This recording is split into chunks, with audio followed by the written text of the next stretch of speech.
था। उसका विश्वास था कि सच्चाई और भलाई करने से हमेशा अच्छा ही होता है। वह जरूरतमंदों की मदद करने में कभी पीछे नहीं हटता था, चाहे उसके पास खुद कितना भी कम हो। एक दिन जब वह अपने खेत से लौट रहा था, तो उसे रास्ते में एक घायल आदमी मिला। वह बेहोश पड़ा था और उसके शरीर पर चोटों के निशान थे। रामलाल ने बिना समय गंवाए उसे अपने घर ले जाकर उसकी देखभाल की। कई दिनों की सेवा के बाद वह आदमी ठीक हो गया। जाते समय उसने रामलाल को धन्यवाद दिया और कहा, आपने मेरी जान बचाई है, ईश्वर आपको बहुत खुशियां देगा। कुछ समय बाद गांव के पास एक व्यापारी आया जिसे कुछ मजदूरों की जरूरत थी। उसने घोषणा की कि जो भी उसके साथ काम करेगा उसे अच्छा पैसा मिलेगा।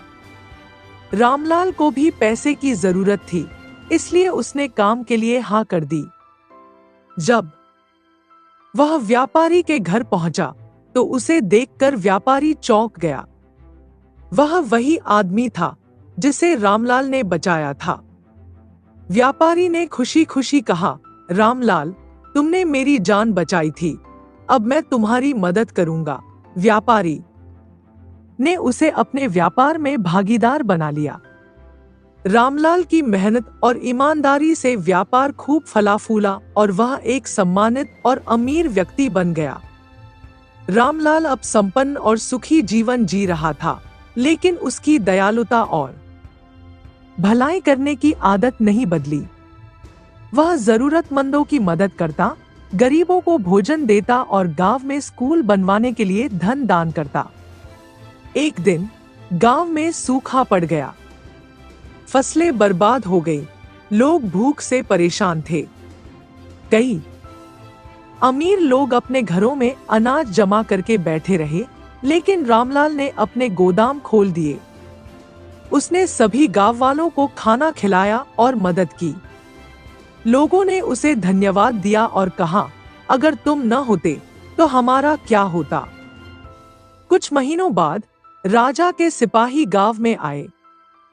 वे एक ईमानदार और दयालु व्यक्ति की तलाश कर रहे थे, जिसे राजा अपने दरबार में मंत्री बनाना चाहता था। जब उन्होंने गांव वालों से पूछा तो सभी ने एक ही नाम लिया, रामलाल। राजा ने रामलाल को अपने दरबार में बुलाया और उसकी परीक्षा ली। उसकी सच्चाई, बुद्धिमानी और दयालुता देखकर राजा बहुत प्रभावित हुआ और उसे अपना मंत्री बना लिया।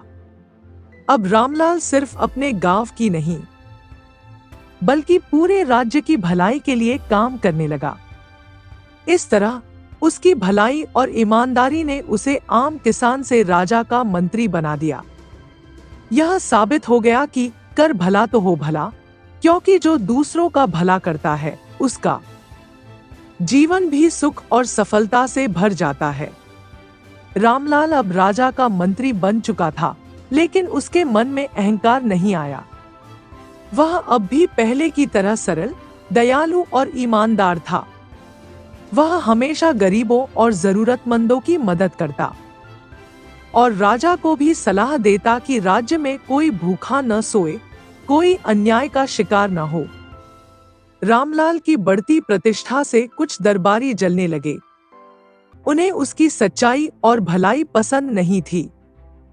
उन्होंने राजा के मन में रामलाल के प्रति शक पैदा करने के लिए एक साजिश रची। उन्होंने राजा से कहा, महाराज, रामलाल आपके खजाने से चोरी कर रहा है और वह राज्य का धन अपने गांव वालों में बांट रहा है। राजा को विश्वास नहीं हुआ, लेकिन दरबारियों ने उसे यकीन दिलाने के लिए सुझाव दिया कि वह रामलाल के घर की तलाशी ले। राजा ने आदेश दिया और सिपाही रामलाल के घर गए। जब उन्होंने तलाशी ली तो उन्हें एक पुराना संदूक मिला। दरबारी खुश हो गए, सोचते थे कि इसमें चोरी किया हुआ धन होगा। लेकिन जब राजा ने संदूक खुलवाया तो उसमें कुछ फटे पुराने कपड़े और एक हल था। राजा ने आश्चर्य से पूछा, रामलाल, यह क्या है? रामलाल ने मुस्कुराकर जवाब दिया, महाराज, मैं कभी अपनी सच्चाई और मेहनत को नहीं भूलना चाहता। यह हल मुझे याद दिलाता है कि मैं एक साधारण किसान था और हमेशा ईमानदारी से जीना चाहता हूँ। राजा को सच्चाई समझ आ गई और उसने रामलाल पर विश्वास बढ़ा लिया। उसने साजिश रचने वाले दरबारियों को दंड दिया और रामलाल को अपना सबसे प्रिय मंत्री बना लिया। अंत में रामलाल की भलाई और ईमानदारी ने उसे और ऊंचाइयों तक पहुंचा दिया। यह कहानी हमें सिखाती कर भला तो हो भला, यानी जो सच्चे दिल से अच्छा करता है उसके साथ अंत में अच्छा ही होता है। राजा अब रामलाल पर पूरी तरह से भरोसा करने लगा था और उसे अपना सबसे महत्वपूर्ण मंत्री बना दिया था। लेकिन समय समय पर भाग्य व्यक्ति की परीक्षा लेता ही है। कुछ वर्षों बाद पड़ोसी राज्य के राजा ने युद्ध छेड़ दिया। वह बहुत शक्तिशाली था और उसकी सेना बड़ी थी। राजा चिंतित था कि क्या वह यह युद्ध जीत पाएगा। उसने अपने सभी मंत्रियों से सलाह ली, लेकिन कोई ठोस समाधान नहीं मिला। रामलाल ने राजा से कहा, महाराज, युद्ध हमेशा आखिरी उपाय होना चाहिए। पहले हमें शांति से हल निकालने की कोशिश करनी चाहिए। अगर हम बुद्धिमानी से बात करें तो शायद बिना खून खराबे के भी समस्या हल हो सकती है। राजा को रामलाल की बात समझ आई और उसने उसे पड़ोसी राज्य के राजा से बात करने भेजा। रामलाल अपनी चतुराई और विनम्रता से राजा को डोट समझाने में सफल रहा कि युद्ध से दोनों राज्यों का नुकसान होगा। आखिरकार दोनों राज्यों के बीच संधि हो गई और युद्ध टल गया।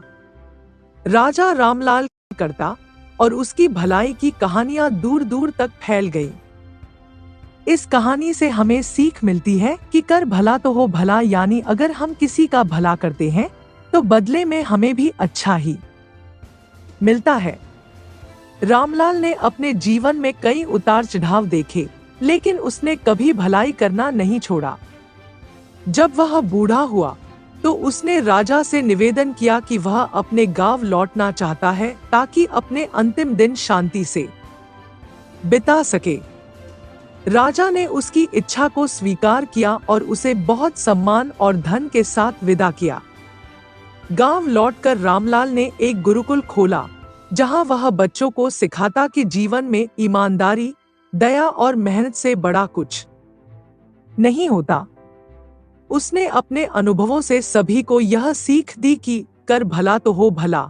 यदि हम दूसरों की सच्चे मन से मदद करेंगे तो खुद हमारा जीवन भी खुशहाल और सफल होगा। अंततः रामलाल का नाम इतिहास में एक नेकदिल, बुद्धिमान और दयालु व्यक्ति के रूप में अमर हो गया।